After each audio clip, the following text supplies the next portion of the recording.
Tasmania, sonido maracas, sonido candiles, ilusión latina y furia latina, sonido corsario, proyección poblana, sonido pachuco, sonido montarro, sonido éxtasis y disco móvil monje, sonido duende, sonido fantástico, sonido fascinador, sonido de incógnita, sonido mixteco, cursus candela, sonido mestizo, sonido tenochtitlan, sonido misterio, sonido río, y saludando a todos los rubí, sonido Tasmania, el único original, de Luis Felipe de Nueva York, proyección poblana, de Amelino Pérez, tiro de Manhattan, sonido mixteco, Ezequiel y Lupe Moreno, sonido basketball de Santiago y Manuel, son las dinastías Super Hernández, sonido marimba de los hermanos Juan y Juanín, Jimmy García,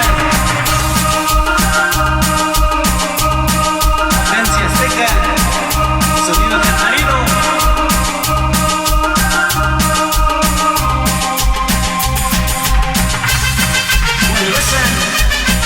el sonidito y el mancha.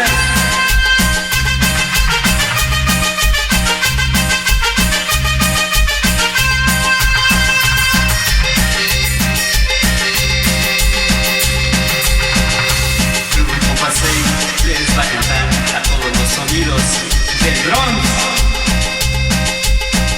Sonido La Conquista de Rafael Luis, de los hermanos Almanzos son los intocables. Sonido Maracas es el Monanga, de Jorge Salas de Nueva York. Sonido Candiles José Sandoval, es el destructor de Nueva York. Ilusión latina de Tony Robert, hecho Lolita la Bella para el mundo. Furia la llena de Freddy Cruz, con su mismo sabor va conquistando a Nueva York.